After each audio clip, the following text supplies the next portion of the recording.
प्रेमी जय गुरुदेव बोले एक बार जय गुरुदेव।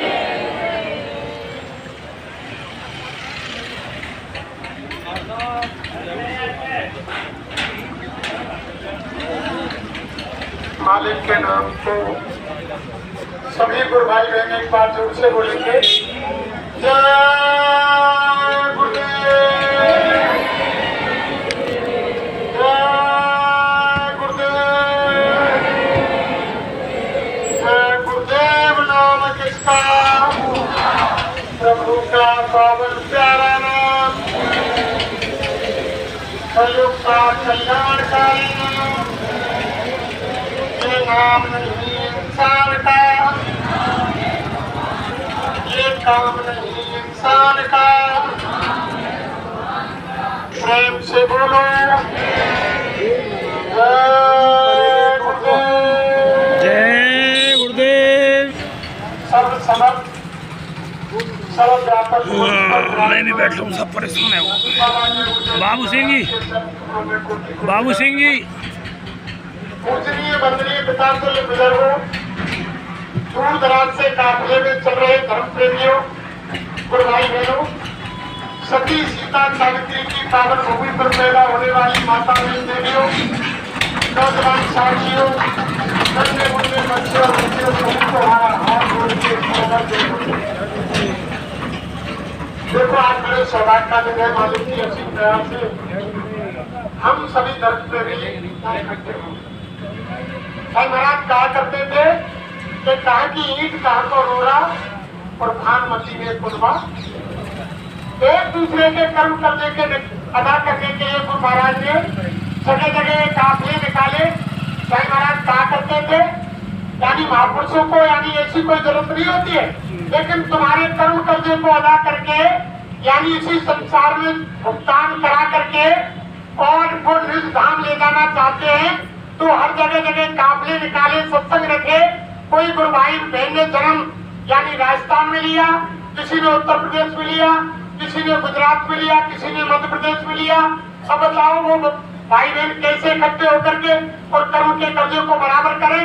तो गुरु महाराज ने उपाय निकाला कि काफिले निकाल करके उसमें तन की मन की धन की सेवा लेकर के और गुरु महाराज ने छोटी छोटी सेवा करा करके स्वयं महाराज ने एक बार देखो खाना खा रही थी संगत, तो जैसे ही एक प्रेमी आए तो गुरु महाराज बोले अरे बच्चा देखो लेनदार और देनदार दोनों आ गए। किसी ने किसी को पानी पिला दिया, किसी ने पत्थर डाल दिए, किसी ने रास्ता बता दिया।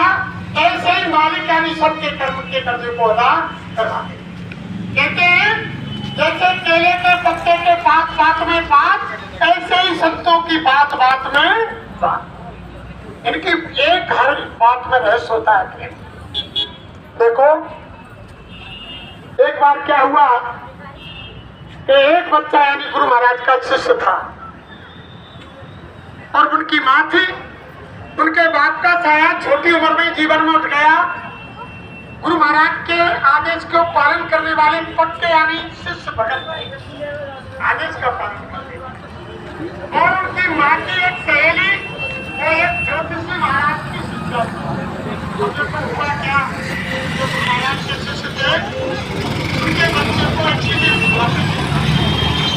जब एक्सीडेंट हुआ तो अस्पताल में गुरु महाराज से दया की प्रार्थना की और जब गुरु महाराज की दया हुई तो जल्दी शीत अचानक कुछ महीने बाद उसी बच्चे को दोबारा एक्सीडेंट हुआ। फिर गुरु महाराज की बहुत दया मान करके शास्त्री नगर जिला भिंड के अंदर इस समय शाकाहारी रैली तृतीय दिवस 14 मई 2023 को एक प्रेमी के यहाँ पर सत्संग प्रोग्राम चल रहा है। रात्रि विश्राम भी भिंड के अंदर होगा।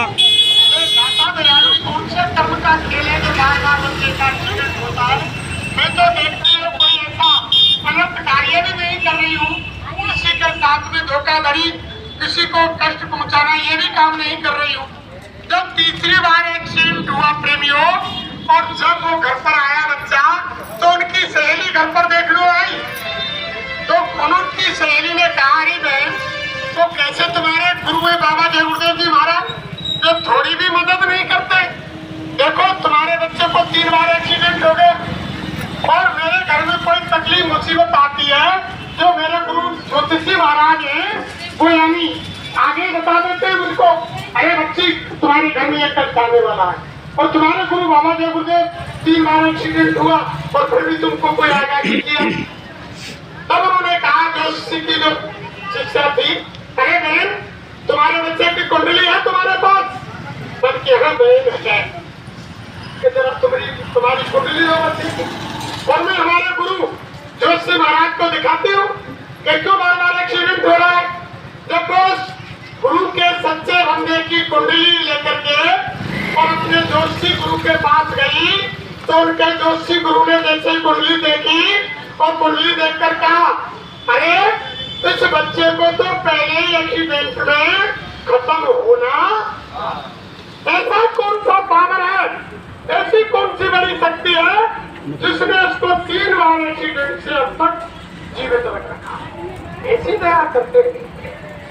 तब ज्योतिषी महाराज की जो यानी शिक्षा थी वो अपनी सहेली के घर पर आई, बहन आज ज्योतिषी महाराज ने कहा कि तुम्हारा जो बच्चा है वो पहले ही एक्सीडेंट में उनका समय पूरा हो गया था, वो तो आपके बाबा जय गुरुदेव जी महाराज ने उनको बचा कर रखा। अरे बहन तू मुझ पर दया कर और तुम्हारे गुरु के पास मुझे ले चल। सारे परिवार को ले गई और उनकी दीवानी हो गई। कैसे बाबा छोटे मोटे नहीं है प्रेमियों, ये बहुत बड़ी दया करते हैं, लेकिन हम तुम छोटी सी कोई तकलीफ हमारे सामने आ जाती है तो गुरु को पहुंचते ही गुरु महाराज हम तुम्हारी प्रचार में निकलेंगे, तुम्हारी सेवा करने दया करेंगे। अरे देखो प्रेमियों, जो कार्य हमने जो पाप जन्म में हमने शरीर से किया है उसका भुगतान शरीर से करना पड़ेगा, जो पैसे से किया है उसका पैसे से करना पड़ेगा, और जो मन कर्म वचन से किया है उसका मन वाणी से भुगतान करना पड़ेगा। तभी तो 3 प्रकार की सेवा होती है, तन मन और यानी 3 प्रकार की सेवा होती है। हमारे बहुत से प्रेमी पहुंच जाते हैं, हमने शरीर से सेवा कर दी, अब धन देने की क्या जरूरत है, अब मन से सेवा करने की क्या जरूरत है। बहुत से भाई बहन धन दे करके समझ जाते हैं कि हमने संगत में धन दे दिया, अब शरीर से कोई सेवा करने की जरूरत, लेकिन धन से जो कर्म किया वो धन से ही चुकेगा, और जो शरीर से किया वो कर्म शरीर से करा। इसलिए 3 प्रकार की सेवा हमेशा संगत में करनी चाहिए। और देखो गुरु महाराज जी कोई भी बात पर ऐसे दयालु है प्रेमियों, छोटी मोटी ताकत नहीं। देखो मैं आपको बताता हूँ महापुरुषों की कहानी। सावन सिंह महाराज थे, सावन सिंह महाराज, उनके शिष्य थे ठाकुर सिंह। उन्होंने नाम लिया, सारे जीवन भजन नहीं किया। ठाकुर सिंह ने भजन नहीं किया, मेरा हाथ में नहीं ली, ध्यान भजन सुमरन पर नहीं बैठे। लेकिन जब उन्होंने देखा सावन सिंह महाराज ने कि अब इनकी केवल उम्र में इस धरती पर जीने में मात्र 15 दिन बाकी रह गए, जब ठाकुर सिंह को बुलाया और कहा, अरे बच्चा ठाकुर सिंह तुम्हारे जीवन के मात्र 15 दिन बाकी रह गए। ठाकुर सिंह घबरा गए, बोले कि गुरु महाराज ऐसा आप क्या करें, दया करो, मैं 15 दिन के अंदर इस धरती से नहीं जाना चाहता, मुझ पर है दाता दयालु, तुम तो समर्थ हो, शहंशाहों के शहंशाह हो, भगवान के भगवान हो, तुम मेरी उम्र को बढ़ाओ, मैं 15 दिन में जाने वाला नहीं हूँ, मुझ पर दया करो। यानी रोने लगे, पैरों में गिर गए। तब सावन सिंह महाराज ने कहा, अरे बच्चा ठाकुर सिंह, मैं कुदरत के विधान में और इस मामले में यानी दखल नहीं। मेरा बच्चा बड़ी जवानी में 32 साल की उम्र में दुनिया से चला गया, लेकिन उसकी भी मैंने उम्र बढ़ाने के लिए उस मालिक से मिन्नत नहीं मांगी। बच्चा भी तुम्हारी उम्र नहीं बढ़ा सकता, लेकिन अरे 15 दिन तो बहुत है, अभी तुमने नाम लिया। अरे बच्चा तुम ध्यान जानते हो, सुमरन जानते हो, भजन जानते हो, हाँ देखो महाराज याद तो है, तो बच्चा बैठो, ध्यान पर बैठा दिया प्रेमियों सामने, ध्यान पर बैठा के खड़े हुए सावन सिंह महाराज जोर से अंकार जमाया, तीसरा चतुर्थक, छठे चतुर्थक, जीवात्मा बैठी हुई है और उनका जमाना कहा, अरे बच्चा सामने सीधा देखो, दूर तक देखो। जब बाहर की आंख बंद करके ठाकुर सिंह अंदर में देखने लगे तो आत्मा की तीसरी आंख को यानी पल भर में सावन सिंह महाराज ने जब आंख खुल गई, जब ऊपर का नजारा देखा, 5 मिनट बाद ठाकुर सिंह से कहा, अरे बच्चा आंख खोल दो। जब आंख खोली तो ठाकुर सिंह कहने लगे, गुरु महाराज तुम मुझ पर ऐसी दया करो, अब मैं इस दुनिया में नहीं रहना चाहता और जल्दी करो, जो नजारा जो खेल तुमने मुझको अभी दिखाया वही खेल मुझे दोबारा दिखना। सावन सिंह हंसकर बोले, अरे बच्चा अभी तो तुम कह रहे मैं यानी 15 दिन में दुनिया से जाने वाला नहीं हूँ, मालिक दया करो उम्र बढ़ाओ, और अब तुम कह रहे हो कि 15 दिन मुझे यानी 15 साल के बराबर दिखाई दे रहे, मालिक उन पर दया करो, जल्दी मेरी आत्मा का यानी कल्याण। ऐसे दया अगर आपने सेवा भी कर दिया मन से धन से, अगर आपका भजन नहीं बना तो ये बहुत दयालु है, आपकी सेवा से खुश होकर के आपकी आत्मा को सतलोक निर्धाम और सच करके पहुंचा सकते। ये क्या नहीं कर सकते प्रेमियों, इन्होंने खेल खेला है। आपने रामायण में देखा 3 लोग के नाथ भगवान राम ने जब लीला खेली, खेल खेला, उनके अंदर इतना पावर था, अयोध्या में देख करके सारे धरती के राक्षसों का विनाश कर सकते थे। अयोध्या में देख करके सारे धरती पर सारे संसार के राक्षसों का विनाश करके धर्म की स्थापना करते, भक्तों की रक्षा करते, तो आज उनका इतिहास नहीं बनता, ये रामायण नहीं रची था। तो उसके खेल के लिए जब भगवान राम को वरदान दिया गया प्रेमियों, जब वन में चले गए राम लक्ष्मण और सीता, जब लक्ष्मण को कंदमूल फल लेने के लिए भेज दिया तो भगवान राम ने सीता से कहा, अरे सीते हम कुछ खेल खेलना चाहते हैं धरती पर, जिनके लिए आए हैं हम लीला करना चाहते हैं, तुम हमारा सहयोग करो। तब सीता ने कहा कि हे प्राणनाथ मुझे क्या आदेश है, बताओ, आज्ञा दो, मैं आपका साथ दूंगी, जैसी सेवा मुझसे चाहोगी मैं वैसा सेवा आपको। तब भगवान राम ने क्या कहा कि सुनो सिय तुम सुभग सुशीला और हम कछु करण चैत नर, प्रिय तुम करो अजिन में वाचा और जरूरत करूं निशाचर नासा, ये मर्म लक्ष्मणों नहीं जाने और जो कुछ चरित रचो। भगवान राम ने कहा, रे सीते मैं अग्नि प्रकट करता हूँ और तुम अग्नि में प्रवेश कर जाओ और मैं नकली सीता तैयार करता हूँ और खेल को आगे बढ़ाता हूँ। राम ने अग्नि को प्रकट किया, असली सीता अग्नि में प्रवेश कर दी और नकली सीता बना दी गई। और जब लक्ष्मण कंदमूल फल लेकर के आए तो उनको भी मालूम नहीं थी कि नकली सीता है या असली, वो नहीं पहचान पाए भगवान के खेल को। और लंबी कथा आप सब जानते हैं, जब राम रावण का युद्ध हुआ, रावण का विनाश हो गया, सारे राक्षसों का विनाश हो गया, विभीषण को रात तिलक हो गया, सीता को अशोक वाटिका से लेकर के विभीषण, जामवन, वन, नील, दुर्ग, अंगद, हनुमान, सुग्रीव जब रामादल में लेकर के आए प्रेमियों, जब रामादल में सीता आई तो भगवान राम ने लक्ष्मण से कहा कि भैया लक्ष्मण, जो रामायण में लिखा है कि लक्ष्मण बनो धर्म के मेघी और अग्नि प्रकट करो तुम। तो भैया लक्ष्मण तुम धर्म के मेघी बनो, अग्नि प्रकट करो।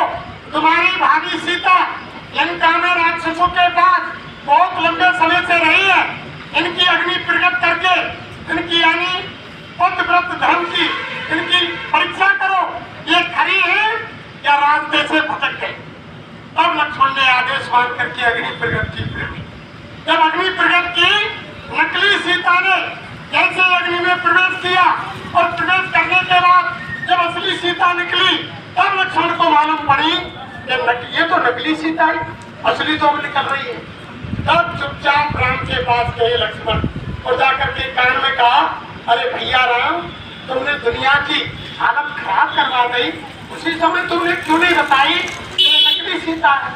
जंगल जंगल भटके, मेरी जनक दुलारी देखी, पेड़ पौधे जानवरों को पूछा, इतना धरती पर विनाश किया, हमको कष्ट दिया, स्वयं ने कष्ट उठाया, तुमने हमको क्यों नहीं बताया कि नकली सीता है। तो राम ने कहा कि भैया लक्ष्मण, अगर इस खेल को मैं तुमको पहले बता देता तो मेरे बने बनाए खेल का तुम चौपट कर देते।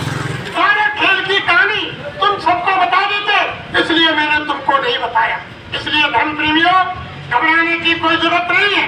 जब 3 लोक का नाथ राम, 3 लोक का मालिक को काल भगवान नकली सीता बना सकता है, तो हमारे गुरु महाराज अनामी धाम से आने वाले क्या नहीं कर सकते? इतना शरीर बना सकते हैं, इतनी लीला कर सकते हैं। तो आप यानी अपनी उस जगह पर रहिए, कोई ऐसी बात नहीं। गुरु महाराज आएंगे और चौथा यज्ञ, ऐसी कोई बात नहीं।